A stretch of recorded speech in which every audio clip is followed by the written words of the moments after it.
প্রিয় ছাত্রছাত্রীরা, টার্গেট মাধ্যমিক 2025 মাধ্যমিক প্রশ্নপত্র 2025-এর আরও একটি মডেল নমুনা প্রশ্নপত্র গুচ্ছ 2 আজকে আমরা আলোচনা করব। তো ভৌত বিজ্ঞান এবং পূর্ণ নম্বর থাকবে এখানে 90 আর সময় থাকবে 3 ঘন্টা 15 মিনিট। ঠিক আছে, তো এই প্রশ্নপত্র পুরো 90 নম্বরের আছে। সমস্ত প্রশ্নেরই উত্তর করে দিয়েছি। তোমরা ধৈর্য ধরে প্রথম থেকে শেষ পর্যন্ত ভিডিওটি দেখবে। ঠিক আছে, দেখো, সঠিক উত্তর নির্বাচন করো। প্রথম যে প্রশ্নটি রয়েছে, বায়োগ্যাসের মূল উপাদান কি? বায়োগ্যাসের মূল উপাদান হবে মিথেন, CH4। এটা কিন্তু সম্পূর্ণ বাক্যে তোমরা উত্তরটা লিখবে। আমি কেবলমাত্র শর্টকাটে উত্তরটা দিয়েছি। তোমরা প্রথমে লিখবে বায়োগ্যাসের মূল উপাদান হলো বলে সি অপশান দিয়ে CH4, এইভাবে উত্তরটি লিখবে। ঠিক আছে, এরপরে আসছে দেখো 2, যে স্থির উষ্ণতায় নির্দিষ্ট ভরের একটি গ্যাসের আদর্শ গ্যাসের PV বনাম P লেখচিত্রটি কোন অক্ষের সমান্তরাল হবে সেটা জানতে চেয়েছে। তো এইখানে যদি আমরা চিত্রটি অঙ্কন করি, PV আর X অ্যাক্সিস বরাবর P যদি নিই, তাহলে কিন্তু P অক্ষের সমান্তরাল হবে, অর্থাৎ এই অপশানটি আমাদের কারেক্ট হবে। কারণ কি, আমরা বয়লের সূত্রানুসারে জানি P প্রপোর্শনাল 1/V, অর্থাৎ PV কনস্ট্যান্ট, তাই না? তাহলে PV সবসময় কনস্ট্যান্ট থাকবে, কেবলমাত্র চাপের পরিবর্তনে সেই চাপ অক্ষ বরাবর বৃদ্ধি পাবে। তো এখানে এই অপশানটি কারেক্ট হয়ে যাবে। এরপরে যেটা রয়েছে দেখো 3 দাগের প্রশ্ন, 12 গ্রাম কার্বনের সঙ্গে 32 গ্রাম অক্সিজেনের বিক্রিয়ায় কত মোল কার্বন ডাইঅক্সাইড উৎপন্ন হয়? তো আমরা বিক্রিয়াটি জানি যে কার্বন এবং অক্সিজেন যদি পরস্পর বিক্রিয়া করে তাহলে কার্বন ডাইঅক্সাইড উৎপন্ন হয়। ঠিক আছে, তো এখানে 12 গ্রাম যদি আমরা আণবিক ভর হিসেবে দেখি, গ্রাম আণবিক ভর হিসেবে 12 গ্রাম কার্বন আর অক্সিজেন হচ্ছে তোমার এখানে 16 গুণিত 2, অর্থাৎ 32 গ্রাম। কারণ প্রত্যেকটা অক্সিজেন পরমাণুর ভর হচ্ছে 16 করে, তাহলে দুটো অক্সিজেন পরমাণু মিলে একটা অণু হয়েছে, তাহলে 2 গুণিত হবে 32 গ্রাম। সেখান থেকে আমরা এখানে কার্বন ডাইঅক্সাইড যে কত পাবো, কার্বন ডাইঅক্সাইড কিন্তু আমরা 1 মোল পাচ্ছি, এটা কিন্তু আমরা STPতে পাচ্ছি। তাহলে এখানে আমরা বলে দিতে পারি যে 1 মোল উৎপন্ন হবে, অর্থাৎ এই অপশানটি কারেক্ট হয়ে যাবে। পরবর্তী যে প্রশ্নটি রয়েছে, উষ্ণতা বৃদ্ধিতে দোলক ঘড়ির ফাস্ট হয়ে যাবে, স্লো হয়ে যাবে, কোনো পরিবর্তন হবে না, বন্ধ হয়ে যাবে? তো এই ক্ষেত্রে দোলক ঘড়ি স্লো হয়ে যায়, অর্থাৎ বি অপশানটি আমাদের এখানে কারেক্ট হয়ে যাবে। তার কারণটাও দেখো, কারণটা তোমাদের লিখতে হবে না, কারণটা জেনে যেতে হবে, তাই না? তাই তোমাদের সুবিধার্থে করে দিয়েছে এখানে যে টি প্রপোর্শনাল √L/G। এখানে L বলতে তোমার হচ্ছে দোলকের দৈর্ঘ্য, G বলতে মহাকর্ষ ত্বরণ এবং যেটা গ্র্যাভিটেশন তোমার ফোর্স বলি আর কি, G, আর T বলতে পর্যায়কাল বা দোলনের সময়কাল। তো এইখানে যখন আমরা উষ্ণতা বৃদ্ধি করব, উষ্ণতা বৃদ্ধির সাথে সাথে কিন্তু দৈর্ঘ্যের যে পরিবর্তন ঘটে, অর্থাৎ L এর পরিবর্তন ঘটবে। ঠিক আছে, L এর পরিবর্তন যদি ঘটে তাহলে এখানে T এর পরিবর্তনটাও ঘটবে, ফলে ঘড়িটি তোমার স্লো হয়ে যাবে। এরপরে আসছে দেখো 5 দাগের যে প্রশ্নটি রয়েছে, আলোর প্রতিসরণে অপরিবর্তিত থাকে। আলোর প্রতিসরণের ক্ষেত্রে কম্পাঙ্ক অপরিবর্তিত থাকে। এবং তারপরে দেখো 6, ABCD 4টি মাধ্যমের প্রতিসরাঙ্ক এখানে দেওয়া আছে। এদের মধ্যে কোন মাধ্যমের আলোর বেগ সর্বাধিক হবে? তো এই প্রশ্নটির উত্তর করতে গেলে তোমাদের একটা জিনিস জেনে যেতে হবে যে প্রতিসরাঙ্ক সমান কি? প্রতিসরাঙ্ক মানে হচ্ছে তোমার শূন্য মাধ্যমে বা বায়ু মাধ্যমে আলোর বেগ ডিভাইডেড বাই ওই মাধ্যমে আলোর বেগ। তাহলে প্রতিসরাঙ্ক প্রপোর্শনাল 1/V, ওই মাধ্যমে আলোর বেগের সঙ্গে ইনভার্সলি প্রপোর্শনাল। তো ইনভার্সলি যদি প্রপোর্শনাল হয়, প্রতিসরাঙ্ক যদি বাড়ে, সেই ক্ষেত্রে ওই মাধ্যমে আলোর বেগটা কি হবে, প্রতিসরাঙ্ক বাড়ছে তাহলে বেগটা কমে যাবে, আবার প্রতিসরাঙ্ক যদি কমে সেই ক্ষেত্রে বেগ বাড়বে। তাহলে এখানে ডি অপশানটি কারেক্ট হবে। কেন হবে? দেখো ডি অপশানের ক্ষেত্রে প্রতিসরাঙ্কটা দেওয়া আছে 1.3, অর্থাৎ প্রতিসরাঙ্ক সব থেকে কম, তাহলে এর ক্ষেত্রে আলোর বেগ সর্বাধিক হবে ওই মাধ্যমে, অর্থাৎ ডি অপশানটি আমাদের এখানে কারেক্ট হয়ে যাবে। এরপরে আসছি 7-এর দাগে যে প্রশ্নটি রয়েছে, 240 ভোল্ট এবং 60 ওয়াট বাতির রোধ কত হবে?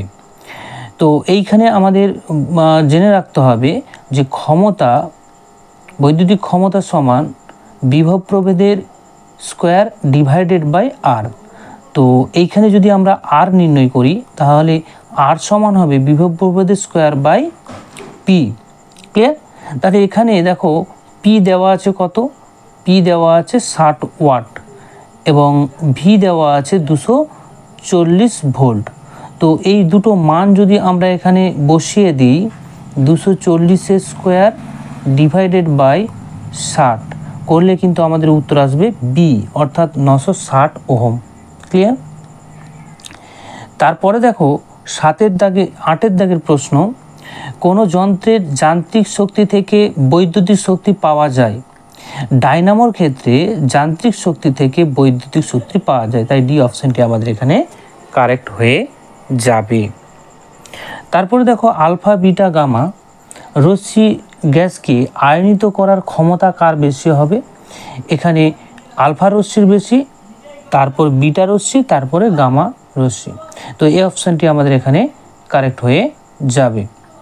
এরপরে 10-এর দাগে দেখো, আধুনিক দীর্ঘ পর্যায় সারণীতে আছে সেটি হলো কোনটি? ঠিক আছে, তো আধুনিক পর্যায় সারণীতে হ্যালোজেন মৌলের তোমার অবস্থানটা কোন শ্রেণীতে সেটা জানতে চেয়েছে। তো হ্যালোজেন মৌল 17 নম্বর শ্রেণীতে অবস্থান করে। ঠিক আছে, আর 18 নম্বর শ্রেণীতে নিষ্ক্রিয় মৌল বা নোবেল গ্যাস। ক্লিয়ার? তো এখানে বি অপশানটি আমাদের কারেক্ট হয়ে যাবে। তারপর পদার্থ কোনটি আয়নীয় যৌগ? দেখো এখানে HCl সমযোজী যৌগ, আর মিথেনও সমযোজী যৌগ, অ্যামোনিয়াও হচ্ছে সমযোজী যৌগ, কেবলমাত্র ম্যাগনেসিয়াম ক্লোরাইড এটা হবে আয়নীয় যৌগ, তাই সি অপশানটি আমাদের এখানে কারেক্ট হয়ে যাবে।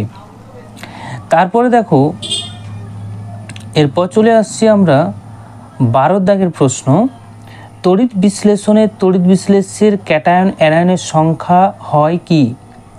সর্বদা সমান হবে ক্যাটায়ন এবং অ্যানায়নের সংখ্যা। ঠিক আছে, হিমায়ক রূপে কাজ করে কোনটি? হিমায়ক রূপে তরল অ্যামোনিয়াকে আমরা ব্যবহার করি, তো বি অপশানটি আমাদের এখানে কারেক্ট হবে। এরপর পিতলে থাকে কপার এবং জিঙ্ক, তো আমাদের এখানে সি অপশানটি কারেক্ট হবে। তারপর হচ্ছে কোনটি সম্পৃক্ত হাইড্রোকার্বন নয় বলেছে, তো যেখানে ডাবল বন্ড বা ট্রিপল বন্ড থাকবে কার্বন কার্বনের মধ্যে সেইটা কিন্তু অসম্পৃক্ত। তাহলে আমরা প্রত্যেকটার ক্ষেত্রে যদি দেখি, এটা হচ্ছে মিথেন, আর ইথেনের ক্ষেত্রেও একই রকমভাবে সিঙ্গেল বন্ধন আছে। আর তারপরে দেখো সি অপশানে যেটা রয়েছে H2C ডবল বন্ড CH2, অর্থাৎ ইথিন, এটার ক্ষেত্রে কিন্তু আমরা দেখতে পাচ্ছি যে একটা ডবল বন্ড রয়েছে। তারপরে ডিএটটা আমরা দেখে নিই। ডিএটের ক্ষেত্রে 3টে কার্বন রয়েছে, 3টে কার্বন আগে লিখে দেবে। ঠিক আছে, তারপর CH3টাকে ভজানোর চেষ্টা করবে, তাহলে 3 3 6, আর এখানে হচ্ছে 2। দেখো এটাও কিন্তু সম্পৃক্ত, তাহলে আমাদের সঠিক উত্তর হবে সি। এরপর আসছি বিভাগ খ। তো প্রিয় ছাত্রছাত্রীরা, তোমাদের একটা ঘোষণা করে দিই, বারেবারেই বলছি, তোমাদের যদি খারাপ লাগে কিছু মনে করো না, জাস্ট কিছু সেকেন্ড সময় লাগবে। দেখো মাধ্যমিক ফিজিক্যাল সায়েন্স এবং লাইফ সায়েন্স ও ম্যাথের একটি আমরা পেড গ্রুপ খোলার চিন্তাভাবনা করছি। বিগত সালেও আমরা করেছিলাম, তাতে PDF প্রোভাইড করতাম, ABTA টেস্ট পেপার এবং মধ্যশিক্ষা পর্ষদের টেস্ট পেপারের, এবং কিছু মডেল সেট এবং সাজেশন, এবং তার সাথে সাথে চ্যাপ্টার ওয়াইজ সাজেশন, এগুলো দিতাম প্রশ্ন উত্তর সহকারে। তো সেটা আবারও আমরা তোমাদের জন্য নিয়ে আসব। তো খুব শীঘ্রই নিয়ে আসব। তোমরা যদি ইচ্ছুক থাকো অবশ্যই আমাদের টেলিগ্রাম লিঙ্কে জয়েন হয়ে যাবে, এবং যদি কোনো কিছু জানার থাকে এই হোয়াটসঅ্যাপ নাম্বারে তোমরা চ্যাট করতে পারো। ওকে। বিভাগ ক্ষয়ের দেখো প্রথম যে প্রশ্নটি রয়েছে, 1, ওজোন স্তর তড়িৎচুম্বকীয় বিকিরণের কোন রশ্মিকে শোষণ করে জীবকুলকে রক্ষা করে? অতি বেগুনি রশ্মি বা ইউভি রে। নাইট্রোজেন ঘটিত একটি গ্যাসের নাম যা ওজোন গহ্বর সৃষ্টির জন্য দায়ী? Nitrogen dioxide, NO2। তারপর সবচেয়ে বেশি তাপন মূল্যের গ্যাসীয় জীবাশ্ম জ্বালানি কোনটি হবে? প্রাকৃতিক গ্যাস। জীবাশ্ম জ্বালানি বলেছে প্রাকৃতিক গ্যাস। ঠিক আছে। তারপরে আসছে দেখো শূন্যস্থান পূরণ করো। প্রমাণ চাপ ও উষ্ণতায় 1 মোল পরিমাণ সকল গ্যাসের আয়তন ড্যাশ লিটার। এখানে হবে 22.4 লিটার। চার্লস এবং বয়েলের সূত্রের ধ্রুবক রাশি কোনটি হবে? গ্যাসের ভর। চার্লসের সূত্রে P প্রপোর্শনাল 1/v, যেখানে M এবং T কনস্ট্যান্ট থাকে। আর তোমার বয়েলের সূত্রানুসারে, এটা বয়েলের সূত্রানুসারে। আর চার্লসের সূত্রানুসারে V প্রপোর্শনাল T, যেখানে M এবং P কনস্ট্যান্ট থাকে। তাহলে দুটার ক্ষেত্রে আমরা দেখতে পাচ্ছি M অর্থাৎ ভর কিন্তু কনস্ট্যান্ট রয়েছে। কঠিনের রৈখিক প্রসারণ গুণাঙ্কের একক কী হবে? Degree Celsius inverse.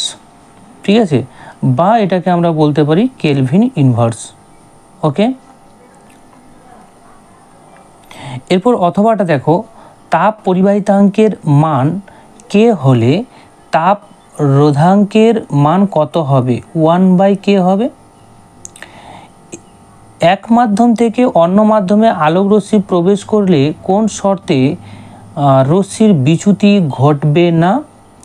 দেখো, আলোক রশ্মি যদি প্রথম মাধ্যমের পৃষ্ঠতলে লম্বভাবে বা লম্ব বরাবর বা শূন্য কোণে প্রবেশ করে তাহলে কোনো বিচ্যুতি হবে না। তাছাড়াও আরেকটা বলতে পারো, 2 মাধ্যমের প্রতিসরাঙ্ক সমান হলে আলোক রশ্মির কোনো বিচ্যুতি ঘটবে না। তারপরে দেখো 7, ক্যামেরায় কোন ধরনের লেন্স ব্যবহার করা হয়? ক্যামেরার ক্ষেত্রে উত্তল লেন্স ব্যবহার করা হয়। অথবা দেখো, ক্যামেরায় গঠিত প্রতিবিম্বের প্রকৃতি কীরূপ হবে? ক্যামেরায় গঠিত প্রতিবিম্বের প্রকৃতি সদ এবং অবশিষ্ট নয়, এটা অবশীর্ষ হবে। ঠিক আছে, এটা অবশীর্ষ হবে, অবশীর্ষ এবং খর্বাকৃতি, ছোট হবে। তারপরে ফিউজ তার বর্তনীর সঙ্গে কোন সমবায়ে যুক্ত থাকে? শ্রেণী সমবায়ে যুক্ত থাকে। ঠিক আছে, যাতে করে উচ্চ তড়িৎ প্রবাহ হলে যেন বর্তনী বিচ্ছিন্ন হয়ে যায় এবং শর্ট সার্কিট থেকে মুক্তি ঘটবে বা যন্ত্রপাতি পড়ে যাওয়ার থেকে রক্ষা পাবে বা ক্ষতিগ্রস্ত হওয়া থেকে রক্ষা পাবে। কোন যন্ত্র দিয়ে তড়িৎ প্রবাহ মাপা হয়? অ্যামমিটার যন্ত্র দিয়ে তড়িৎ প্রবাহ মাপা হয়। তারপরে দেখো, একটি কোষের তড়িৎচালক বল E কোষের ধনাত্মক মেরু থেকে ঋণাত্মক মেরুতে 1 কুলম্ব আধান নিয়ে যেতে কত কার্য করতে হবে? 1 কুলম্ব আধান নিয়ে যেতে E ভোল্টের একটি কোষের ক্ষেত্রে E জুল কার্য করতে হয়। তো এইখানে তোমাদের এক কথায় তো উত্তর করে দিলাম, কিন্তু জিনিসটাকে তোমাদের বুঝে নিতে হবে, এই জন্য নোট করেছি। একটি কোষের তড়িৎচালক বল যদি E ভোল্ট হয়, তাহলে কোষের ধনাত্মক মেরু থেকে ঋণাত্মক মেরুতে 1 কুলম্ব আধান নিয়ে যেতে যে পরিমাণ কার্য করতে হবে সেটা কত হবে? W সমান Q ইন্টু E। এখানে W বলতে কার্য এবং Q বলতে আধান। Q যদি 1 কুলম্ব হয় তাহলে E সমান কত হবে? তোমার 1 ভোল্ট হবে, তাই না?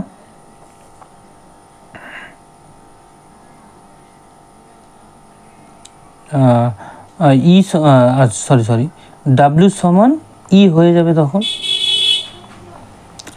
এরপরে দেখো 10-এর 92X234 মৌলটি থেকে একটি বিটা কণা নির্গত হয়ে Y পরমাণু উৎপন্ন হয়।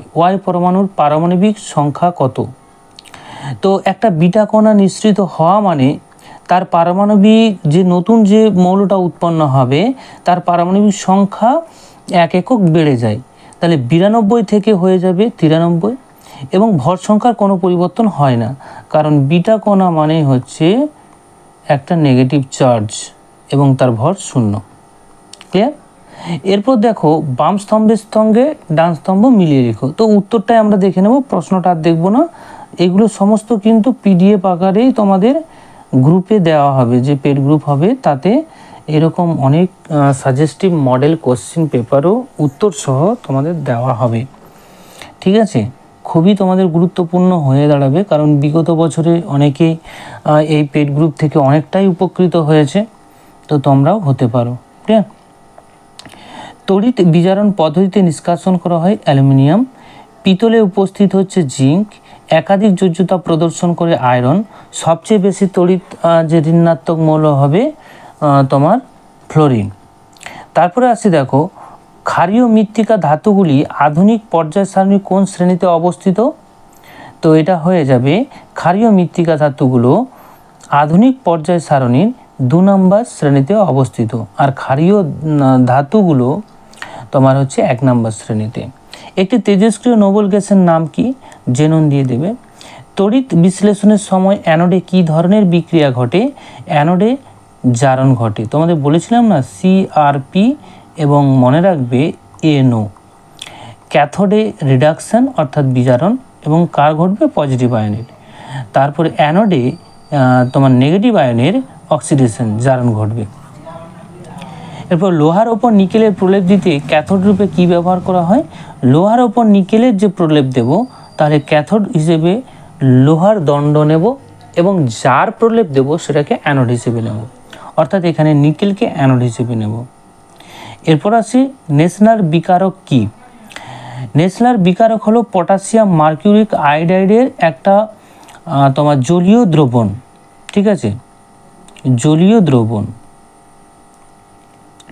তো অ্যামোনিয়া বা অ্যামোনিয়াম শনাক্তকরণ করার ক্ষেত্রে এই নেসলার বিকারক আমরা ব্যবহার করি, এবং এই নেসলার বিকারক যদি ব্যবহার করি তা অ্যামোনিয়ার সাথে বিক্রিয়া করে বাদামি বর্ণের একটা কমপ্লেক্স ফর্মেশন করবে, অধক্ষেপ দেয়। ওলিয়াম কি? ওলিয়াম হলো সালফিউরিক অ্যাসিডের সাথে সালফার ট্রাই অক্সাইডের মিশ্রিত একটি দ্রবণ এবং যার সংকেত হচ্ছে H2H2O7। ক্লিয়ার? তারপর আসছে সরলতম অ্যালকাইন কি? সরলতম অ্যালকাইন হলো ইথাইন, যা সাধারণত অ্যাসিটিলিন নামে পরিচিত। এর গঠন হবে HC111CH। ভিনিগারে উপস্থিত কার্যকরী মূলকটির সংকেত লিখো। ভিনিগারে মূলত উপস্থিত থাকে অ্যাসিটিক অ্যাসিড এবং যার কার্যকরী গ্রুপ হচ্ছে কার্বক্সিলিক গ্রুপ। এরপরে দেখো এলপিজির প্রধান উপাদান কি? এলপিজির প্রধান উপাদান হচ্ছে প্রোপেন এবং বিউটেন। ক্লিয়ার? এরপরে দেখো বিভাগ গ 3 দাগের নিম্নলিখিত প্রশ্নগুলির উত্তর দাও। বিকল্প প্রশ্নগুলি লক্ষণীয়, প্রত্যেকটি প্রশ্নের মান 2 করে থাকবে, মোট 9টি থাকে। প্রথমে আসছি স্থিতিশীল উন্নয়ন।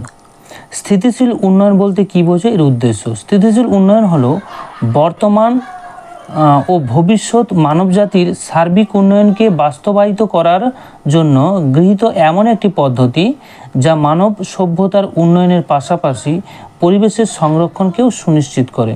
তাই এই ক্ষেত্রে গৃহীত কর্মসূচির মূল উদ্দেশ্য হল পরিবেশের কোনো ক্ষতি না করে ন্যূনতম ক্ষতির বিনিময়ে উন্নত প্রযুক্তি এবং শিল্পের অনুকূল বৃহৎ সমাজের কাছে পৌঁছে দেওয়া।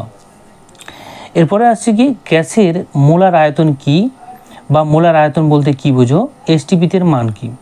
কোনো নির্দিষ্ট উষ্ণতা ও চাপে 1 মোল পরিমাণ যে কোনো গ্যাসের বা গ্যাসীয় পদার্থের মৌলিক বা যৌগিক আয়তনকে ওই গ্যাসের মোলার আয়তন বলা হয়, এবং এসটিপিতে মান হবে 22.4 লিটার পার মোল ইনভার্স। অথবা দেখো আদর্শ গ্যাসের সমীকরণ থেকে কিভাবে গ্যাসের আণবিক ভর নির্ণয় করবে। যদি এন মোল আদর্শ গ্যাসের কথা আমরা ভাবি এবং যার ভর ডাব্লিউ যদি নিই গ্রাম, গ্যাসের মোলার ভর যদি এম নিই এম গ্রাম পার মোল, তাহলে এখানে মোল সংখ্যা সমান কী হবে? প্রদত্ত ভর বাই আণবিক ভর। তাহলে প্রদত্ত ভরটা কত ডাব্লু এবং আণবিক ভর এম। তাহলে পিভি সমান এনআরটি, এটা আমরা জানি আদর্শ গ্যাসের সমীকরণ। এইখানে এন এর মানটা যদি আমরা বসিয়ে দিই তাহলে পিভি সমান W by M into RT, সেখান থেকে এম সমান আমরা বলতে পারি ডাব্লু আরটি বাই পিভি। তো এই সমীকরণ থেকে আমরা কিন্তু এম এর মান বের করতে পারবো, বাকি মানগুলো দেওয়া যদি থাকে। এরপরে মাধ্যমের পরম প্রতিসরাঙ্কের মান 1 অপেক্ষা কম হয় না কেন? কম হয় না কারণ কি? পরম প্রতিসরাঙ্ক 1 অপেক্ষা কম হতে পারে না, কারণ শূন্যস্থানে ও কোনো মাধ্যমে আলোর বেগ যথাক্রমে যদি সি এবং ভি হয় তাহলে প্রতিসরাঙ্ক মিউ সমান হয়ে যাবে সি বাই ভি, এবং এখানে কিন্তু আলোর বেগটা সবসময় অন্যান্য মাধ্যমের থেকে বেশি হয়, তাই মিউ গ্রেটার দেন 1 হবে, তাই এখানে কিন্তু 1-এর কম হওয়া সম্ভব নয়। এরপরে আসছি, কি শর্তে কোনো প্রিজমের মধ্য দিয়ে প্রতিসৃত রশ্মির চ্যুতি সর্বনিম্ন হবে? বই থেকেই নিয়েছি, কোনো সমস্যা নেই। ন্যূনতম চ্যুতির যে রাশিমালা প্রিজমের ক্ষেত্রে যে ডেল সমান I1 প্লাস I2 মাইনাস এ, তো এই ক্ষেত্রে যদি I1 সমান I2 যদি হয়ে যায় ও R1 সমান R2 যদি হয়ে যায় তাহলে কিন্তু ন্যূনতম চ্যুতিটা আমরা পাবো। ঠিক আছে, ন্যূনতম চ্যুতি পাবো। তো এই জিনিসটা ভালো করে জেনে নেবে। তাহলে চ্যুতি কোণ ন্যূনতম হলে প্রিজমের মধ্য দিয়ে আলোক রশ্মির গতিপথ ভূমির সমান্তরাল হয়ে যায়। ঠিক আছে, তো এই ক্ষেত্রেই কিন্তু আমরা সর্বনিম্ন চ্যুতি পাবো। এরপরে আসছি, রূপোর রোধাঙ্ক 1.66 গুণিত 10⁻⁻6 ওহম সেন্টিমিটার বলতে কি বোঝো? তো এখানে লিখে দেবে, আচ্ছা এখানে তামা দেওয়া হয়ে গেছে, যাই তামার জায়গায় শুধু রূপো লিখবে। হ্যাঁ, রূপো, তামার জায়গায় শুধু রূপো লিখবে। তো রূপোর রোধাঙ্ক এত বলতে বোঝায় যে 20 ডিগ্রি সি উষ্ণতায় 1 সেন্টিমিটার বাহু বিশিষ্ট রূপোর ঘনকের দুই বিপরীত পৃষ্ঠের মধ্যবর্তী অংশের বেদ, এটা বেদ হবে, কিছু টাইপিং মিস্টেক আছে, সরি, বেদ এত হবে। ঠিক আছে, বেদ না, রোধটা হচ্ছে এত হবে। আরেকবার বলছি, তামার রোধাঙ্ক এত বলতে বা রূপোর রোধাঙ্ক এত বলতে বোঝায় যে 20 ডিগ্রি উষ্ণতায় 1 সেন্টিমিটার বাহু বিশিষ্ট রূপোর বা তামার ঘনকের দুই বিপরীত পৃষ্ঠের মধ্যবর্তী অংশের রোধ হবে, যেটা দেওয়া আছে 1.66 × 10⁻⁻6 ওহম। এরপরে যেটা রয়েছে দেখো, একটি পরিবাহী তারকে কেটে অর্ধেক করলে রোধ এবং রোধাঙ্কের কি পরিবর্তন হয়? তো রোধের যে সূত্র আমরা পেয়েছি R সমান ρ × L/A, এখানে রো বলতে রোধাঙ্ক, রেজিস্টিভিটিটাকে বোঝানো হয়েছে, এল বলতে দৈর্ঘ্য এবং এ বলতে প্রস্থচ্ছেদ, এগুলো উল্লেখ করে দিতে হবে। এরপর তারটিকে যদি আমরা এল থেকে L/2 করে দিই, অর্ধেক করে দিই, সেই ক্ষেত্রে আর নিউটা কত হবে? আর নিউটা হয়ে যাবে তোমার, বসিয়ে দাও না প্রত্যেকটার ক্ষেত্রে আর নিউ এটা। হ্যাঁ, তাহলে রো ইন্টু L/2, আর এখানে ক্ষেত্রফল এ, সেখান থেকে 1/2 রো L/A 1/2 × R। ঠিক আছে, তাহলে অর্ধেক হয়ে যাচ্ছে, তাই না? প্রাথমিকের অর্ধেক রোধ হয়ে যাচ্ছে।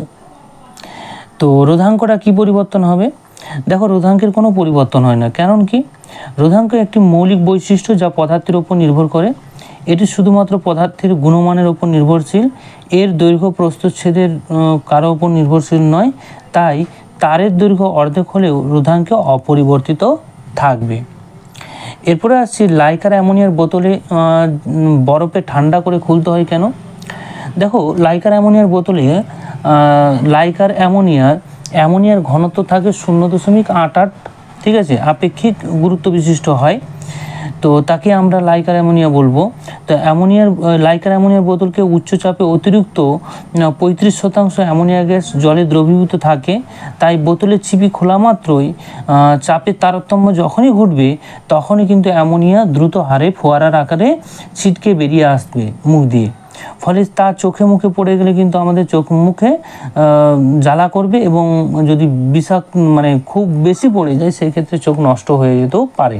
ঠিক আছে, তাই ঠান্ডা করে যদি খুলি সেই ক্ষেত্রে চাপের তারতম্যটা এতটা হয় না। থার্মিট মিশ্রণ কি?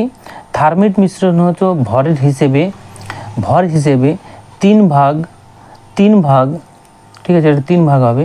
3 ভাগ ফেরিক অক্সাইড Fe2O3 ও 1 ভাগ অ্যালুমিনিয়াম চূর্ণের মিশ্রণকে থার্মিট মিশ্রণ বা থার্মিট মিক্সচার বলা হয়।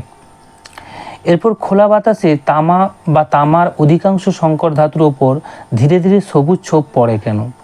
সাধারণ উষ্ণতাতে যদি কপারের যে পাত্রে আর্দ্র বায়ুতে ফেলে রাখা হয়, সেই ক্ষেত্রে পাত্রটির উপর অক্সাইডের একটি যে সূক্ষ্ম আস্তরণ পড়ে। বহুদিন ধরে এইভাবে আর্দ্র বায়ুতে থাকে, বায়ুর অক্সিজেন, জলীয় বাষ্প এবং কার্বন ডাইঅক্সাইডের বিক্রিয়ায় ওই আস্তরণ সবুজ বর্ণের বেশি কপার কার্বনেটে পরিণত হয় এবং সবুজ ছোপ পড়ে যায়।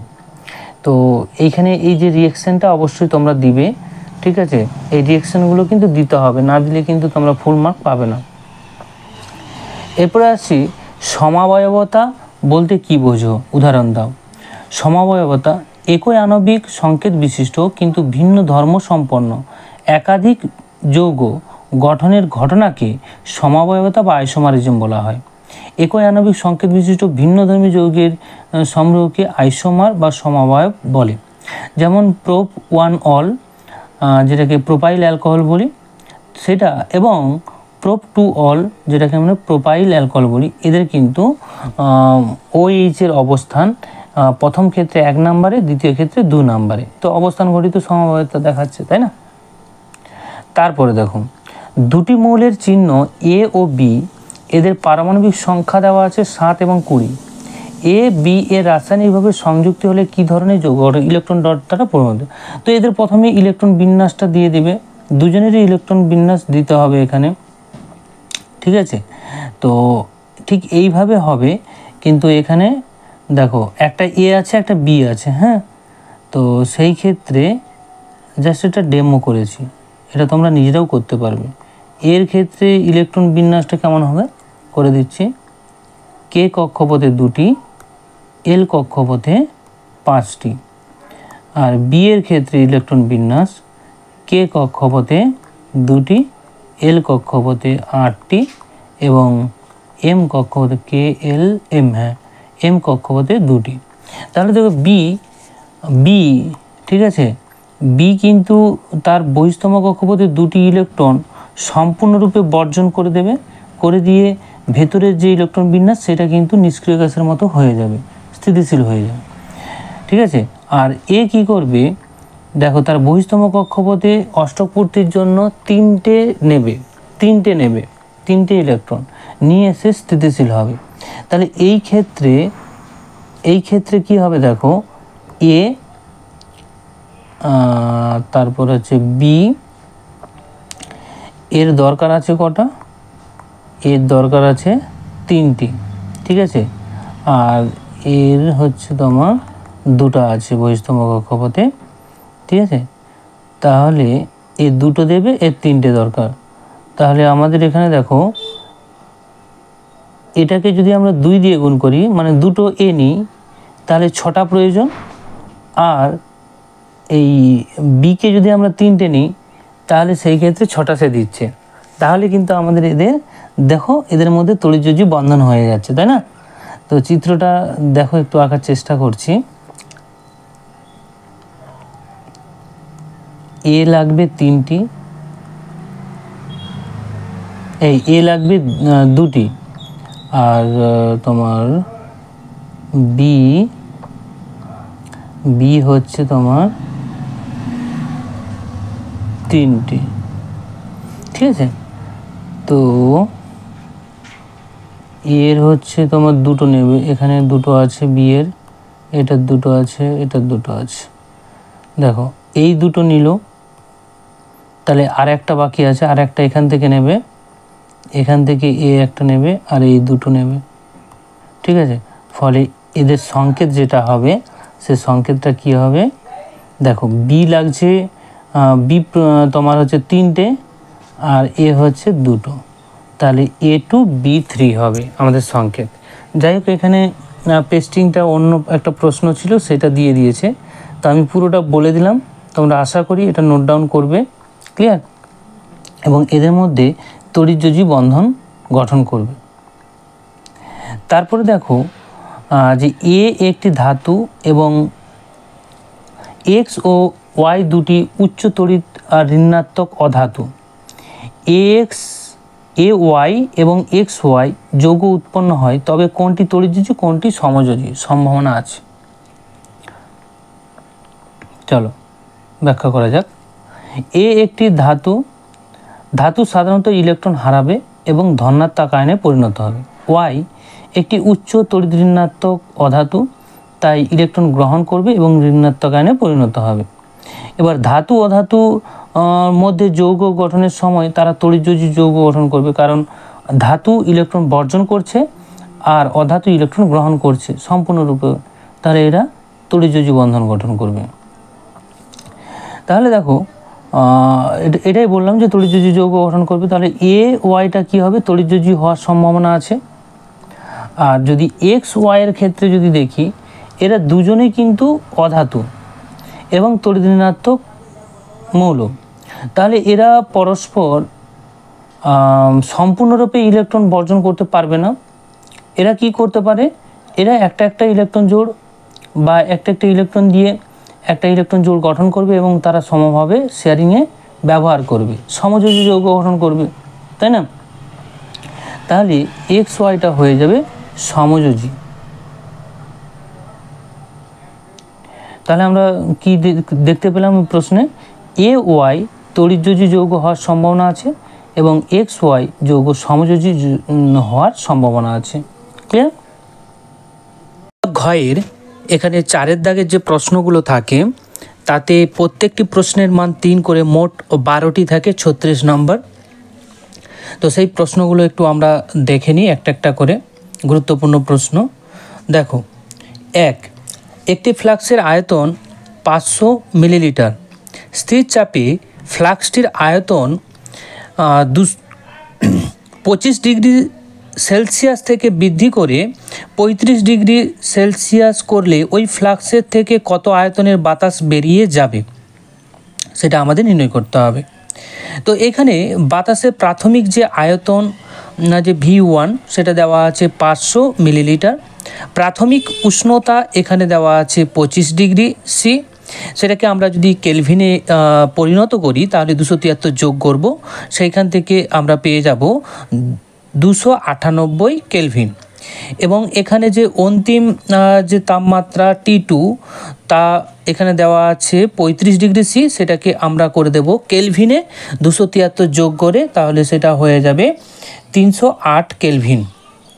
এরপর দেখো, এবার আমরা মনে করব যে অন্তিম যে উষ্ণতা যেটা 35 ডিগ্রি সেলসিয়াস ছিল সেটাকে কেলভিনে পরিণত করার পর 308 কেলভিন, সেই তাপমাত্রায় বায়ুর আয়তন আমরা এখানে ধরে নিচ্ছি V2। তাহলে এখানে V2টা আমাদের নির্ণয় করতে হবে। তো যেহেতু চাপ স্থির, সেহেতু গ্যাসের যে চার্লসের সূত্র অনুযায়ী, গ্যাসের যে চার্লসের সূত্র যে V প্রপোর্শনাল T, অর্থাৎ দুটো অবস্থানের ক্ষেত্রে যদি দেখি তাহলে V1 T1 সমান V2 T2, ঠিক আছে। সেইখান থেকেই কিন্তু আমরা এই যে সমীকরণটা দেখতে পাচ্ছ তোমরা, যে V1 by V2 T2 by T1, ঠিক আছে, এইভাবে করেছি V1 বাই V2 এবং তারপরে আসছে দেখো V1 বাই V2, তাহলে T2 বাই T1। ক্লিয়ার। এরপর দেখো, এইখান থেকে যদি আমরা প্রত্যেকটা মান কিন্তু আমাদের জানা আছে, V1 এর মান, T1 এর মান, T2 এর মান, তাহলে আমরা V2টা নির্ণয় করতে পারবো। তাহলে V2 সমান হয়ে যাবে, V2 সমান V1 T1 বাই T2, ঠিক আছে। এবার প্রত্যেকটার মান যদি তোমরা বসিয়ে দাও, এই মানটা হয়ে যাবে 516.78 মিলিলিটার, V2 হয়ে গেল, ঠিক আছে। তো V2 নির্ণয় করার পর আমাদের ওটা কিন্তু উত্তর বলে ছেড়ে দিলে হবে না, কারণ এখানে দেখো বলেছে যে কত আয়তন বাতাস বেরিয়ে যাবে। তাহলে V1 পরিমাণ থাকতে পারে, আর আমাদের এখানে আয়তনটা হয়েছে 516.78, কিন্তু 500 থাকতে পারে, 500 মিলিলিটার। তাহলে এই দুজনের পার্থক্য যেটা হবে সেই পরিমাণ গ্যাসটাই বেরিয়ে যাবে। তাহলে V2 - V1 যদি করি তাহলে আমাদের কিন্তু যে উত্তরটা আসবে সেটাই আমাদের উত্তর হবে এবং বিয়োগ করলে 16.78 মিলিলিটার হবে। অর্থাৎ আমরা বলে দিতে পারি ফ্লাস্কটির উষ্ণতা 25 ডিগ্রি থেকে 35 ডিগ্রি করলে তার থেকে যে পরিমাণ বাতাস বেরিয়ে যাবে তা হচ্ছে 16.78 মিলিলিটার। ওকে, খুবই গুরুত্বপূর্ণ একটি প্রশ্ন। এরপরে যেটা দেখো, অথবা যে প্রশ্নটি রয়েছে যে 2 মোল পরিমাণ একটি গ্যাস 273 ডিগ্রি সি উষ্ণতায় 44.8 লিটার আয়তন দখল করে, ওই গ্যাসের চাপ কত হবে? তো এখানে প্রদত্ত যেটা দেওয়া আছে N অর্থাৎ মোল সংখ্যা দেওয়া আছে 2 মোল এবং T 273 ডিগ্রি সি, সেটাকে আমরা যদি কেলভিনে করি 273 যোগ করতে হবে, তাহলে 546 কেলভিন হয়ে যাবে এবং আয়তন দেওয়া আছে 44.8 লিটার। এখানে আমাদের চাপ নির্ণয় করতে হবে P। এবার আমরা আদর্শ গ্যাসের সমীকরণ PV সমান nRT-তে এখানে P এর মানটা নির্ণয় করব। তো P সমান কী হবে? nRT/V। প্রত্যেকটার মান কিন্তু আমাদের দেওয়া আছে, সেই মানগুলো আমরা বসিয়ে দিলাম। তারপর এটা সরলীকরণ করলে দেখবে যে P এর মানটা চলে আসবে 1.998 অ্যাটমসফিয়ার। ওকে, তারপরে দেখো 2-এর দাগের যে প্রশ্নটি রয়েছে, 20 কেজি 95% বিশুদ্ধ চুনাপাথরের সঙ্গে HCl এর বিক্রিয়ায় NTP-তে কত আয়তন কার্বন ডাই অক্সাইড গ্যাস উৎপন্ন হবে? প্রথমেই বিক্রিয়ার সমিত সমীকরণটা অবশ্যই তোমরা এটা ভালো করে দিয়ে দিবে। বিক্রিয়ার সমিত সমীকরণ মুখস্থ রাখার জন্য তোমাদের বলেছি কয়েকটা উল্লেখযোগ্য, সেটা আমাদের রাসায়নিক গণনা অধ্যায়ে করানো হয়েছে, যেটা তোমাদের কাছে পাবলিকলি ইউটিউবে করে দেওয়া আছে এবং পিডিএফও দেওয়া আছে। চাইলে তোমরা প্লেলিস্টে দেখে ওইখান থেকে কিন্তু ওটা করে নেবে, ঠিক আছে? তো এবার দেখো, ক্যালসিয়াম কার্বনেটের গ্রাম আণবিক ভর আমরা নির্ণয় করব। ক্যালসিয়ামের 40, কার্বনের 12 এবং 3টে অক্সিজেন পরমাণু থাকার জন্য 16 × 3, সেখান থেকে আমরা পেয়ে যাচ্ছি 100 গ্রাম। এবং কত পরিমাণ কার্বন ডাইঅক্সাইড উৎপন্ন হয়েছে, এখানে কার্বন ডাইঅক্সাইডের গ্রাম আণবিক ভর যদি নির্ণয় করি আমরা পাবো 44 গ্রাম। তাহলে আমরা বলে দিতে পারি যে 100 গ্রাম ক্যালসিয়াম কার্বনেট থেকে 44 গ্রাম কার্বন ডাইঅক্সাইড উৎপন্ন হয়েছে, ঠিক আছে, বিক্রিয়া অনুসারে। এবার এখানে একটা ঘটনা দেখো, প্রশ্নে দেওয়া আছে যে 20 কেজি 95% বিশুদ্ধ চুনাপাথর। তাহলে 20 কেজি বলতে কি? 20 কেজি বলতে এটাকে যদি আমরা গ্রামে পরিণত করি, কারণ এখানে সবকটা গ্রামে রয়েছে, ঠিক আছে। তো 1 কেজি সমান হচ্ছে 1000, 1 কেজি, হ্যাঁ 1000 গ্রাম। তাহলে 20 কেজি সমান কত হবে? 20 কেজি সমান হয়ে যাবে 20,000 গ্রাম। তো এখানে আরেকটা শূন্য বাড়বে, ঠিক আছে, এটা 20,000 করে দিবে। আমি 2 কেজি ভেবে করে দিয়েছিলাম, যাই হোক এই মিস্টেকটা একটু তোমরা করে নেবে, হ্যাঁ। 20,000 গ্রাম 95। আচ্ছা, যদি আমরা এই প্রশ্নটাকে একটু পরিণত করে দিচ্ছি, দেখো 20 গ্রাম না নিয়ে 20 কেজি না নিয়ে এটা 2 কেজি নিয়ে নিচ্ছি, হ্যাঁ, তোমাদের সুবিধার্থে। তাহলে 2 কেজি নিয়ে নিলে কিন্তু আমাদের এটা ক্যালকুলেশনটা আমাদের সেমই থাকবে, কোনো সমস্যা হবে না। তো যাই হোক তোমরা 2 কেজি ধরেই করবে, হ্যাঁ, আর পারলে 20 কেজি করতে পারো, সমস্যা নেই। তাহলে 2 কেজি সমান কত হচ্ছে? 2 কেজি সমান তখন হয়ে যাবে 2 কেজি সমান 2000 গ্রাম। তাহলে 2000 গ্রাম 95% বিশুদ্ধ চুনাপাথরে ক্যালসিয়াম কার্বনেট আছে কতটা, সেটা আমাদের নির্ণয় করতে হবে, ঠিক আছে। 100 গ্রামে যদি তোমার চুনাপাথর থাকে, তার মধ্যে বিশুদ্ধ চুনাপাথর ক্যালসিয়াম কার্বনেট থাকবে তোমার 95 গ্রাম। তাহলে 1-এ কত এবং 2000-এ কত, এটা যদি আমরা করি তাহলে আমাদের এখানে দেখতে পাবো যে 1900 গ্রাম ক্যালসিয়াম কার্বনেট বা চুনাপাথর আমরা বিশুদ্ধ হিসেবে পেলাম, ঠিক আছে। এরপর আমরা বিক্রিয়ানুসারে বলে দিতে পারি যে 100 গ্রাম বিশুদ্ধ ক্যালসিয়াম কার্বনেট থেকে কার্বন ডাইঅক্সাইড পাওয়া যায় 44 গ্রাম।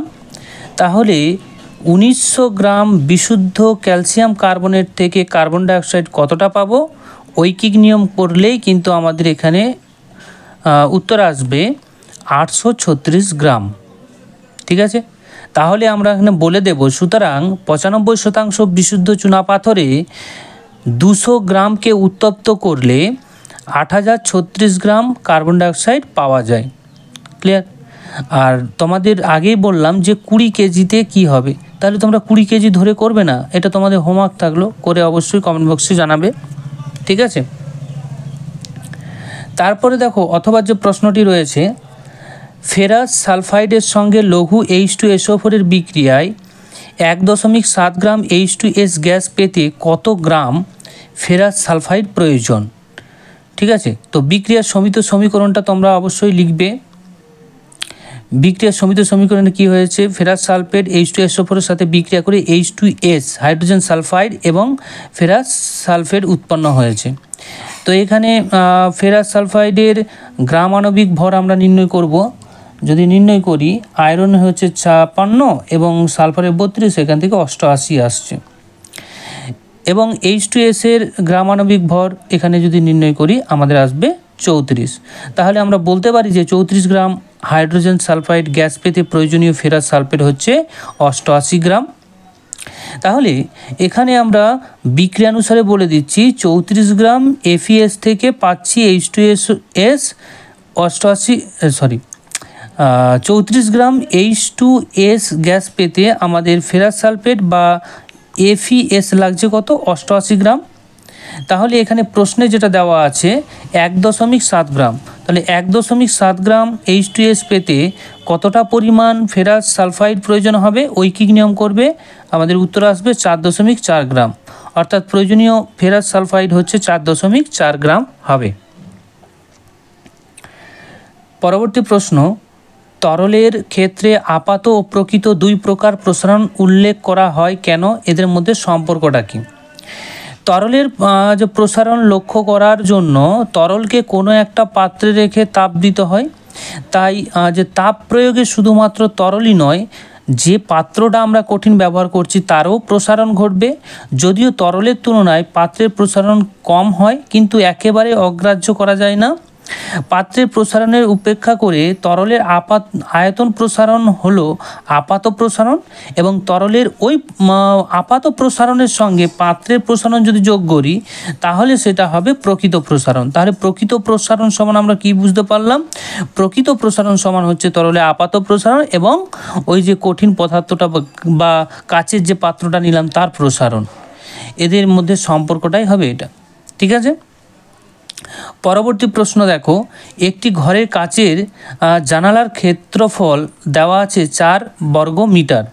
ঘরটির ভেতর এবং বাইরের উষ্ণতা যথাক্রমে 20 এবং 5 ডিগ্রি সি। জানালার কাচের যে বেদ সেটা হচ্ছে তোমার 3 মিলিমিটার। প্রতি সেকেন্ডে কত তাপ বাইরে যাবে? এখানে কে দেওয়া আছে?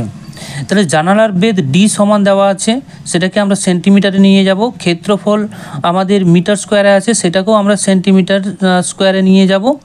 এবং এদের যে উষ্ণতার যে পার্থক্য থিটা যে 1 মাইনাস থিটা 2, সেটা হয়ে যাবে এখানে থিটা 1 বলতে বেশিটা 20 ডিগ্রি সি এবং থিটা 2 হচ্ছে তোমার 5 ডিগ্রি সি। তাহলে এদের পার্থক্য হবে 15 ডিগ্রি সি। ঠিক আছে, এরপর তাপপ্রবাহের হওয়ার যে সময়, এখানে প্রতি সেকেন্ডের কথাটা উল্লেখ দেওয়া আছে না, তাই 1 সেকেন্ড হবে, প্রবাহের হারটা হচ্ছে 1 সেকেন্ড সময় লাগছে। তাহলে পরিবাহী তাপ কিউ সমান আমরা জানি কে ইন্টু এ এবং del theta T by D. এখানে প্রত্যেকটার মান কিন্তু আমাদের দেওয়া আছে, মানগুলো বসাবে, বসানোর পর যদি ক্যালকুলেশন করলে দেখবে যে এটা আসবে 9600 ক্যালোরি, বা এটাকে আমরা জুলে যদি পরিণত করি তাহলে 4.2 দিয়ে ভাগ করতে হবে। তো যে কোনো একটা এককে রাখবে, কারণ এখানে তো বলে দেওয়া নেই জুলে না ক্যালোরিতে। তো এখানে যেহেতু সিজিএস পদ্ধতিতে ব্যবহার হয়েছে সব, তাই সিজিএস পদ্ধতিতে আমরা রেখে দেবো। ক্লিয়ার? তারপরে যে প্রশ্নটি রয়েছে দেখো, একটি আলোকরশ্মি কাচের স্ল্যাবের ওপর 45 ডিগ্রি কোণে আপতিত হয়ে কাচের মধ্যে 30 ডিগ্রি কোণে প্রতিসৃত হলো। রশ্মিটির চ্যুতি কাচের প্রতিসরাঙ্ক কাচের আলোর বেগ নির্ণয় করো। খুবই গুরুত্বপূর্ণ একটি প্রশ্ন, খুবই ইম্পর্টেন্ট একটি প্রশ্ন, বিগত মাধ্যমিকে অনেকবার এটা এসেছে। তো এখানে দেখো প্রদত্ত যেটা দেওয়া আছে, আপতন কোণ আয়ের মানটা দেওয়া আছে 45 ডিগ্রি এবং আর এর মানটা দেওয়া আছে 30 ডিগ্রি। তাহলে এখানে চ্যুতি ডেল সমান কত হবে? ডেল সমান হয়ে যাবে আই মাইনাস আর, সেইখান থেকে আমরা পেয়ে যাচ্ছি 45 মাইনাস 30 অর্থাৎ 15 ডিগ্রি। চ্যুতিটা পেয়ে যাচ্ছি 15 ডিগ্রি। এবার কাচের প্রতিসরাঙ্ক সমান আমরা কি জানি? কাচের প্রতিসরাঙ্ক সমান জানি মিউ সমান সাইন আই বাই সাইন আর। এখানে আই এবং আর এর যে মানটা আই সমান 45, তাহলে সাইন 45 বাই সাইন 30 ডিগ্রি। এখান থেকে মিউ সমান হয়ে যাবে যে √2, অর্থাৎ যার মান হচ্ছে 1.414। ক্লিয়ার? প্রতিসরাঙ্ক পেয়ে গেলাম, চ্যুতি কোণ পেলাম, প্রতিসরাঙ্ক পেলাম। এবার আসছি কাচের আলোর বেগ।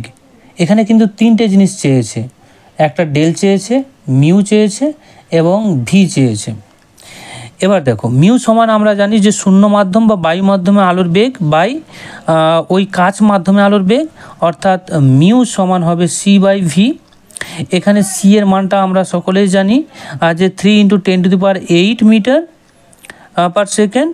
তাহলে এখানে আমরা ভি সমান কি বলতে পারি? ভি সমান হয়ে যাবে সি বাই মিউ। এখানে প্রত্যেকটার মান আমরা বসিয়ে দিলাম, বসিয়ে দেওয়ার পর আমাদের উত্তর আসবে 2.12 × 10⁸ মিটার পার সেকেন্ড, যেটা আমাদের আলোর বেগ হবে। খুবই গুরুত্বপূর্ণ একটি প্রশ্ন, অবশ্যই করে রাখবে। ক্লিয়ার? তারপরে আসছে শর্ট সার্কিট কি, এর ক্ষেত্রে ফিউজ তারের ভূমিকাটা কি হবে? দেখো শর্ট সার্কিট হলো একটা এমন একটা ঘটনা যেটা হচ্ছে, দেখো কোনো তড়িৎ উৎসের দুটি মেরুকে প্রায় রোধহীন বা নগণ্য রোধের কোনো পরিবাহী তার দিয়ে যুক্ত করা হলে সেই বর্তনীতে শর্ট সার্কিট বলা হয়। ঠিক আছে?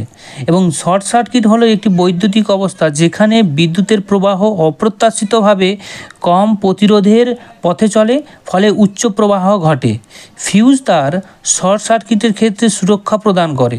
এটি অতিরিক্ত প্রবাহ হলে গলে যায় এবং সার্কিট ভেঙে দিয়ে বা সার্কিট বিচ্ছিন্ন করে দিয়ে সমস্ত ক্ষতির থেকে রক্ষা করে যন্ত্রপাতিগুলোকে। ক্লিয়ার? তারপরে দেখো 5 দাগের প্রশ্ন, একটি উত্তল লেন্সের ফোকাস দৈর্ঘ্য 10 সেন্টিমিটার। একটি 5 সেন্টিমিটার দৈর্ঘ্যের বস্তুকে লেন্স থেকে 20 সেন্টিমিটার দূরে রাখলে প্রতিবিম্ব কোথায় উৎপন্ন হবে? চিত্র সহ দেখাও। এই ক্ষেত্রে প্রতিবিম্বের দৈর্ঘ্য কত হবে? তো বস্তুর অবস্থানটা দেওয়া আছে দ্বিগুণ ফোকাস দূরত্বে, কারণ ফোকাস দূরত্ব 10 এবং বস্তু আর লেন্সের মধ্যে দূরত্ব হচ্ছে 20, তাহলে দ্বিগুণ ফোকাস দূরত্ব হলো না? আর প্রতিবিম্বের অবস্থানটা কোথায় হবে? প্রতিবিম্বের অবস্থান বস্তুর বিপরীত হবে এবং 2f দূরত্বেই হবে, অর্থাৎ দ্বিগুণ ফোকাস দূরত্বেই হবে। প্রতিবিম্বের প্রকৃতি কী হবে? সৎ হবে, অবশীর্ষ হবে, বস্তুর সমান আকার হবে। এবং এই চিত্রটা অবশ্যই তোমরা দেবে। যেখানে প্রতিবিম্ব অবস্থান করবে তার ঠিক একই রকম অবস্থানে লেন্সের অপোজিটে অবস্থান করবে এবং অবশীর্ষ হবে, এটা প্রতিবিম্ব। ঠিক আছে? এবার দেখো রৈখিক বিবর্ধন থেকে আমরা কি জানি যে m সমান ভি বাই ইউ। এখানে ভি বলতে প্রতিবিম্বের দূরত্ব লেন্স থেকে, ইউ বলতে বস্তুর দূরত্ব লেন্স থেকে। দুটোই যদি সমান হয়ে যায় তাহলে কি হবে? দেখো এখানে প্রতিবিম্বের যে দূরত্ব এবং বস্তুর দূরত্ব দুটাই কিন্তু সমান, একই দূরত্ব হয়েছে, তাহলে সমান হয়ে গেলে m সমান কি হবে? 1 হয়ে যাবে। ঠিক আছে? আবার আমরা m সমান অর্থাৎ রৈখিক বিবর্ধন সমান কি জানি? প্রতিবিম্বের দূরত্ব বাই বস্তুর দূরত্ব। m সমান আমরা জানি কি? প্রতিবিম্বের দূরত্ব বাই বস্তুর দূরত্ব। এখানে প্রতিবিম্বের দূরত্ব আমাদের বের করতে হবে, কিন্তু বস্তুর দূরত্ব দেওয়া আছে 5 সেন্টিমিটার। তাহলে h1টা 5 সেন্টিমিটার এবং mটা যদি 1 হয় তাহলে h2 সমান কত হবে? h2টাও কিন্তু 5 হবে, অর্থাৎ সম দৈর্ঘ্যের হবে বস্তু এবং প্রতিবিম্ব। ক্লিয়ার? এরপরে দেখো অথবা যে প্রশ্নটি রয়েছে, 2 ওহম এবং 3 ওহম রোধের দুটি তারকে সমান্তরাল সমবায়ে যুক্ত করে সমবায়ের দুই প্রান্তে 12 ভোল্ট বিভব প্রভেদ প্রয়োগ করা হলো। প্রতিটি তারের প্রবাহ মাত্রার মান নির্ণয় করো। ভালো জিনিস।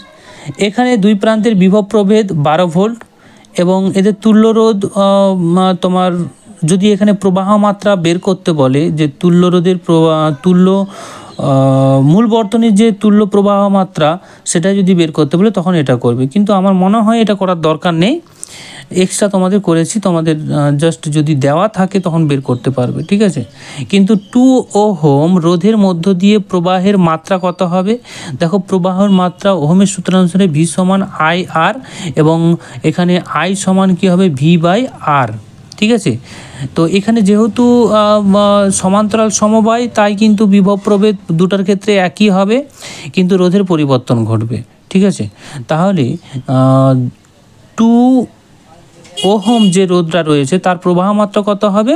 বিভব প্রভেদ বাই রোধ, রোধ যেহেতু 2, বিভব প্রভেদ 12, সেখান থেকে 6 অ্যাম্পিয়ার আসছে। 3 ওহম রোধের মধ্য দিয়ে যদি প্রবাহ মাত্রা সেটা হয়ে যাবে 12/3, 4 অ্যাম্পিয়ার। ক্লিয়ার?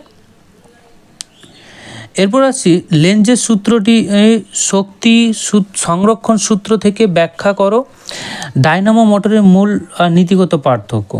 দেখো তড়িৎচুম্বকীয় আবেশের ঘটনা থেকে জানা যায় যে কোনো চুম্বক এবং কুণ্ডলীর মধ্যে আপেক্ষিক গতি থাকলে কুণ্ডলীতে একটি তড়িৎ প্রবাহ আবিষ্ট হয়। এটা যদি কুণ্ডলীর তড়িৎ প্রবাহ হয়, আবিষ্ট হবে কীভাবে? এটা কুণ্ডলী যদি থাকে, এখানে একটা ডায়োড লাগিয়ে দেবে বা কোনো একটা এলইডি লাগিয়ে দেবে, এইখান দিয়ে যদি আমরা চুম্বককে গতিশীল করি, ঠিক আছে, আপ ডাউন করি, গতিশীল করি, তাহলে কিন্তু এই যে তোমার বক্রাকৃতি যে তারটা রয়েছে তার মধ্যে কিন্তু তড়িৎ প্রবাহ আবিষ্ট হবে। ক্লিয়ার? পরীক্ষা করে দেখা গেছে কুণ্ডলীর কাছে কিংবা এর থেকে দূরে চুম্বককে নিয়ে যেতে হলে সর্বদা বাধার সম্মুখীন হতে হয়। ফলে চুম্বক এবং কুণ্ডলীর মধ্যে আপেক্ষিক গতি বজায় রাখতে হলে ওই বাধাকে বিরুদ্ধে একটা কার্য, ধনাত্মক কার্য করতে হয়। এই কার্যের কুণ্ডলীতে তড়িৎ শক্তি রূপে আত্মপ্রকাশ ঘটে, অর্থাৎ শক্তির সংরক্ষণ নীতি বজায় থাকে। লেঞ্জের সূত্রতেও বলা হয়েছে যে আবিষ্ট তড়িৎচালক বলের অভিমুখ এমন হয় যে যেন তা বর্তনী তড়িৎ প্রবাহ সৃষ্টির কারণকে বাধা দেয়। লেঞ্জের সূত্রটি একটি শক্তি সংরক্ষণ নীতি সমর্থন করে, ঠিক আছে। যেটা বললাম যে কুণ্ডলীর মধ্য দিয়ে যদি চুম্বক প্রবাহকে আমরা নিয়ে যাই তাহলে কিন্তু একটা বাধার সম্মুখীন হতে হয়, ঠিক আছে। এই তড়িৎ প্রবাহের মধ্য দিয়ে যদি নিয়ে যাই তাহলে একটা বাধার সম্মুখীন হবে। তোমরা বইতে আরও ভালো পড়েছো, চুম্বক বলরেখাগুলো একটা বাধার সৃষ্টি করবে, ঠিক আছে। তো সেটাই এখানে বলা হয়েছে। এরপর দেখো ডায়নামো ও মোটরের মধ্যে মূল নীতিগত পার্থক্য। ডায়নামো তড়িৎচুম্বকীয় আবেশের নীতির ভিত্তিতে গঠিত হয়, বৈদ্যুতিক মোটর তড়িৎ প্রবাহের ওপর চুম্বক ক্রিয়ার ভিত্তিতে গঠিত হয়। এরপরে আসছি তেজস্ক্রিয়তা কি, নিউক্লিয় সংযোজন এবং নিউক্লিয় বিভাজনের মধ্যে পার্থক্য দুটি লিখতে হবে। তো তেজস্ক্রিয়তা যে ধর্মের জন্য সাধারণত কিছু উচ্চ পারমাণবিক ভর বিশিষ্ট মৌল সব অবস্থায় স্বতঃস্ফূর্তভাবে এক বিশেষ ধরনের অদৃশ্য বিকিরণ নিঃসরণ করে বা কণা নিঃসরণ করে এবং নতুন মৌলের পরমাণুতে পরিণত হয়, তাকে তেজস্ক্রিয়তাটা বলবো। এরপর এদের যদি পার্থক্য আমাদের করতে হয় তাহলে নিউক্লিয় বিভাজন একটি প্রক্রিয়া যেখানে ভারী নিউক্লিয়াস প্রায় সমান ভরের দুটি নিউক্লিয়াসে বিভাজিত হয়। নিউক্লিয় সংযোজনের ক্ষেত্রে এই প্রক্রিয়ায় কয়েকটি হালকা নিউক্লিয়াস যুক্ত হয়ে একটি ভারী নিউক্লিয়াস গঠন করে। 2 এই প্রক্রিয়ায় উৎপন্ন শক্তি নিউক্লিয় সংযোজনে উৎপন্ন শক্তির তুলনায় কম হবে, কিন্তু নিউক্লিয় সংযোজনের ক্ষেত্রে শক্তির পরিমাণটা অনেকটা বেশি। দুটো বলেছে, দুটো বলে থেমে যেও না, 4টা লিখো, তাতে করে তোমাদের স্ট্যান্ডার্ড প্রশ্নের উত্তর হয়ে যাবে। তো এই প্রক্রিয়ায় টার্গেট নিউক্লিয়াসকে আঘাত করার জন্য তাপীয় নিউট্রনের প্রয়োজন হয়, আর নিউক্লিয় সংযোজনের ক্ষেত্রে এই প্রক্রিয়ায় কোনো আঘাতকারী কণার প্রয়োজন হয় না। এই প্রক্রিয়া তেজস্ক্রিয় রশ্মি নির্গত হবে তেজস্ক্রিয় বিয়োজনে, আর সংযোজনের ক্ষেত্রে তেজস্ক্রিয় রশ্মি নির্গত হয় না। ক্লিয়ার? এরপরে চলে যাব আমরা 9 দাগের প্রশ্নতে। ABC মৌলের পারমাণবিক সংখ্যা দেওয়া আছে 6, 8, 10। সি বলেছে নিষ্ক্রিয়। তাহলে কোন মৌলটি অপরা তড়িৎধর্মী বা তড়িৎ ঋণাত্মক, ঠিক আছে, সবচেয়ে বেশি? কোন মৌলটির পরমাণু আকার সবচেয়ে কম? বি মৌলটি পর্যায় সারণীতে কোথায় অবস্থান করে? তো এরকম প্রশ্ন থাকলে প্রথমে তাদের ইলেকট্রন বিন্যাসগুলো লিখে দেবে, এর ইলেকট্রন বিন্যাস, বি এর ইলেকট্রন বিন্যাস এবং সি এর ইলেকট্রন বিন্যাস। সি যেহেতু তোমার শেষ কক্ষপথে অষ্টক সূত্র পূর্তি ঘটেছে এবং স্টেবল হয়, তাই এটি তো বলেই দিয়েছে যে নিষ্ক্রিয় গ্যাস সি। ঠিক আছে, তাহলে এই দুজনের মধ্যে আমরা যদি দেখি, দেখো বি মৌলটির অবস্থান যদি আমরা দেখি, সেটা কিন্তু 16 নম্বর শ্রেণীতে, দীর্ঘ পর্যায় সারণী। আর এ মৌলটি 14 নম্বর শ্রেণীতে অবস্থান করছে। 14তে অবস্থান করছে তোমার এ, আর 16তে বি। ঠিক আছে, এটাকে যদি আমরা ভালো করে লিখি,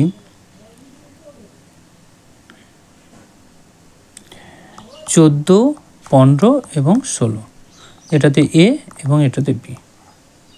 এবার দেখো, তো পর্যায় সারণীতে এই এ এবং বি একই পর্যায়ে অবস্থান করে, কারণ এদের কক্ষপথের সংখ্যা দুটি, তাহলে দ্বিতীয় পর্যায়ে অবস্থান করে, দ্বিতীয় পর্যায়ে।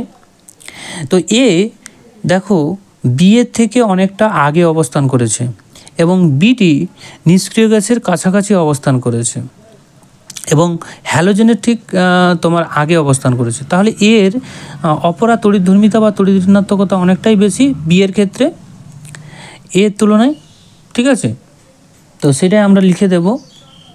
আর পরমাণুর আকার যদি দেখা হয়, তাহলে পরমাণুর আকার কোনো পর্যায় বরাবর যদি আমরা বাম দিক থেকে ডান দিকে যাই, পরমাণুর আকার কিন্তু হ্রাস ঘটে, কারণ নিউক্লিয় চার্জের পরিমাণ বৃদ্ধি পায় আকর্ষণজনিত বলের জন্য, তারা কিছুটা আকৃতি কমে যায়।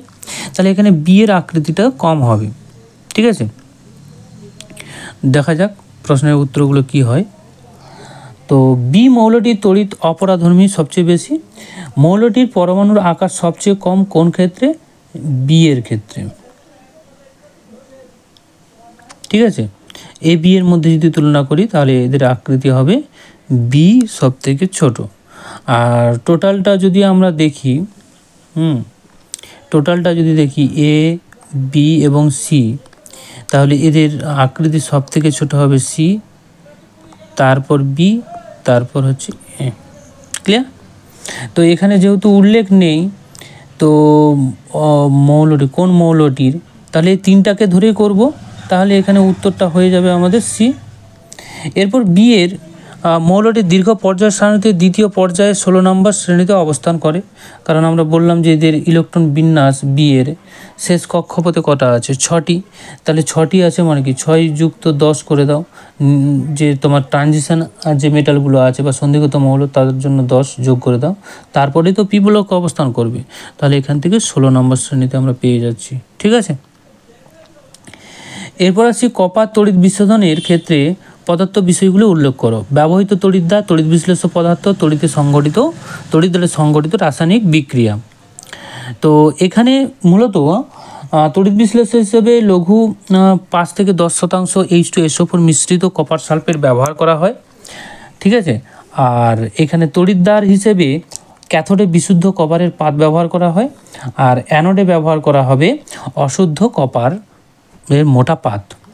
ক্যাথোডের বিক্রিয়া, অ্যানোডের বিক্রিয়া যদি দেখি, যে অ্যানোডে হবে জারণ, কপার থেকে কপার 2+ এবং 2 ইলেকট্রন বর্জন করবে।